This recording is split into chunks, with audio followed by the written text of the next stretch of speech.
Hi, Nancy.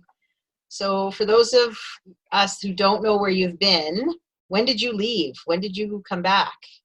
Oh, I went to North Carolina. I've been home 12 days. I was in North Carolina, of course, because to be at my brother's bedside as he was passing away. Coming home, we had to be in 3 different airports, Raleigh, Durham in North Carolina, and then we landed in Toronto and then in Vancouver. And then we were just getting all of the news, about the coronavirus and to get home if you could and all of that stuff, and then to isolate yourself once you arrived home. So that's what I've done. And what was the purpose of the isolation, Nancy? Well, it's just because of being at 3 different airports, we had no idea whether we came in contact with anybody who had the virus. There was no way to tell. And I live in a building that is 55 and plus, and most of them are well past the plus. So it was important for me to make sure if I was carrying the virus that I didn't pass it on to anybody else. Right. So I haven't been out of the house. Well, I went out once, and that was just in our own yard here, and nobody was around. And I've only been in contact with 2 people. My daughter, Jamie, who's been picking up the groceries, and she drops them off in the kitchen. I stay in the living room. We do our remote hugging. And then yesterday, my neighbor dropped off some eggs for me.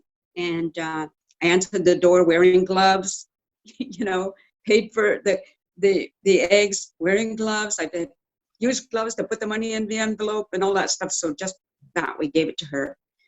Just to try to make sure, because she's here to take care of her mother who's in her 80s. So I think it's just very important, right, that we're aware of who's around us, and just in case we are carrying the virus, right, or have the virus. Yeah, because there's no way to know if you have the virus yet, eh? No, I woke up this morning and I wasn't feeling good, like a bit of a headache, and my body was kind of shaky and a little bit weak. So I was concerned. But what I did is I went on the website. Fraser Valley Health has a website, and I was checking on there. And I mean, again, I had no idea. I still don't know whether I have the virus or not. But what it said is that if you think you do, just wait to see, because when it gets to your breathing, that is really bad, I think. If you have a mild case, just stay at home. You don't need to worry about it. If it's severe, then you go for testing or go to the hospital. And it also said who gets tested. They test people who are very severe with the virus at that point, and people in seniors residents, those situations. Right. Otherwise, you don't need to go and get tested. That's my understanding, so I hope I understand it all correctly. Right. And at this point, like it used to be, if you traveled, that you had possibility of coming in contact. But since the dentist conference and all of that in BC, we've now become, I think, a little bit of a hot spot for coronavirus. It kind of got spread around a bit. And now it could be someone that hasn't traveled that might have been in contact with someone who had the virus. Yeah. Sorry, go ahead, yes. So are you planning on continuing kind of the social distancing when you're finished your self-isolation? Yes, I was going to go to the store like tomorrow, but my daughter said, Mom, don't go. So she said, if you need anything, I'll be picking it up for you. So I thought, okay, that's fine. I'm not in desperate need to go out. I can go for a walk when the weather is nice, as long as I maintain distance, whether they're saying like 6 feet from somebody, right? So I won't go into any stores right now or any of that situation. And it's difficult anyway. Apparently the stores that are open for seniors, they have hours from like 7 to 8 a.m. I'm not going out at that hour. I'm not that desperate for anything. I know a lot of the restaurants are delivering, and the grocery stores are delivering. I don't know how efficient it is, but it is happening. Yeah. As a matter of fact, I ordered something from Hofstede's, which is supposed to come in tomorrow. Nice. Yes. So you'll have to let us know how that goes. Yes. Oh, yeah. One thing my daughter was saying, like if it's fresh fruit and vegetables, those are not things that people stock up on. So you're usually able to find those things. the things that are going really quickly are canned goods, toilet paper, paper towels, look, all of the non-perishables. Right. I just want to add, by the way, I was speaking to my son, and as you know, Corley, Andrew lives in Shanghai, and he said things are just slowly getting back to normal there. And he and his wife, Lily, have been watching the Canadian news, and they just don't understand the people hoarding toilet paper. And and I said, I know, but as somebody who's been hoarding toilet paper for years, like I kind of understand it. How about you? Are you working? Like, what's happening with your work? Yeah, I work for Panago Pizza, and we're still working. It's a struggle for our boss to keep the doors open because, of course, business has gone down a significant amount, and Right. she still has to pay rent and food costs and as well as payroll and that kind of stuff. So she's really struggling, and she's hoping to keep the doors open. The Panago across the city from us, they've gone down to very limited hours because they don't have a lot of staff. Apparently some of their staff are gone. So Right. it's, yeah, but each day you just kind of take it day by day, right? Yeah, absolutely. Yeah, another thing my daughter was telling me, she likes to go to grocery stores late at night, and she was surprised to discover they're closing earlier. Yeah. Even like, I think Shoppers Drug Mart used to be open 24/7, but they're not right now. So that's another thing. They've cut down. Obviously, all the stores have cut down on staff as well, right? Yeah. So that they can stay open, which is good.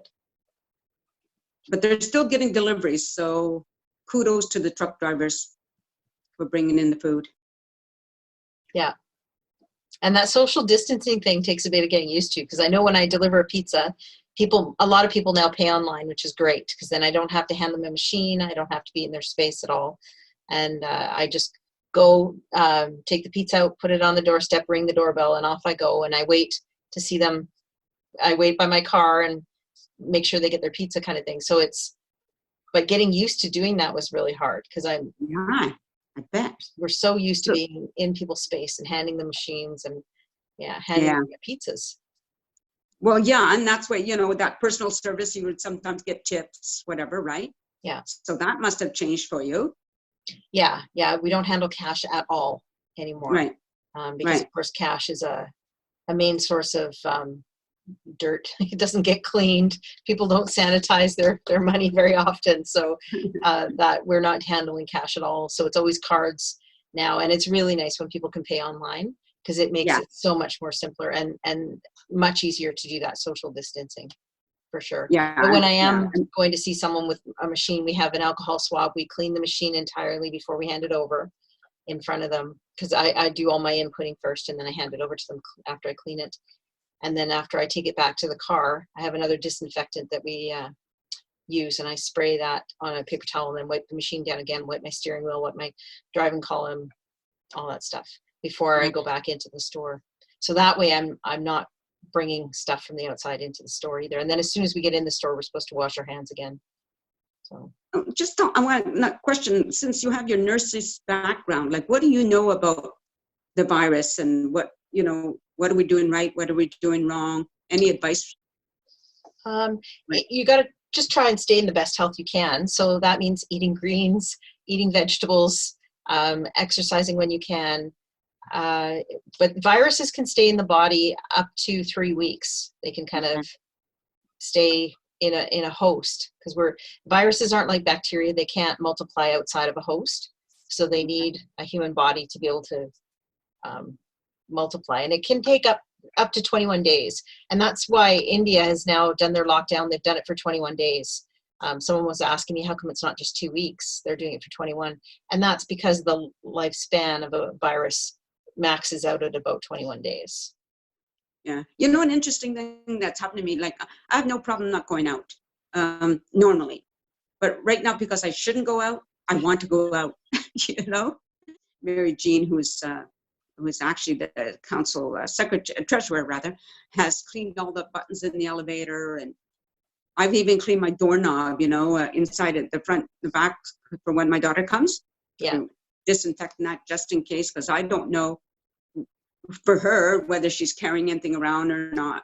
Yeah. So it's important. And those are surfaces we forget to clean too, like doorknobs and Yes. light switches. Light switches are bad as well. Yeah. And when I go out, I use my sleeve. You know, if I'm not wearing gloves, I do this so that I'm not touching any of the metal. Just stay healthy, take your vitamins, relax, read a good book, enjoy your time on your balcony or wherever your private quiet space is, and Right. enjoy. It's not going to last forever. This is only for, until the virus has run its course. So Absolutely, yeah. Well, it's been great talking to you, Corley. I'm glad we can face talk like this. This is I pretty know. cool. It's better for distance. Yeah. Yeah.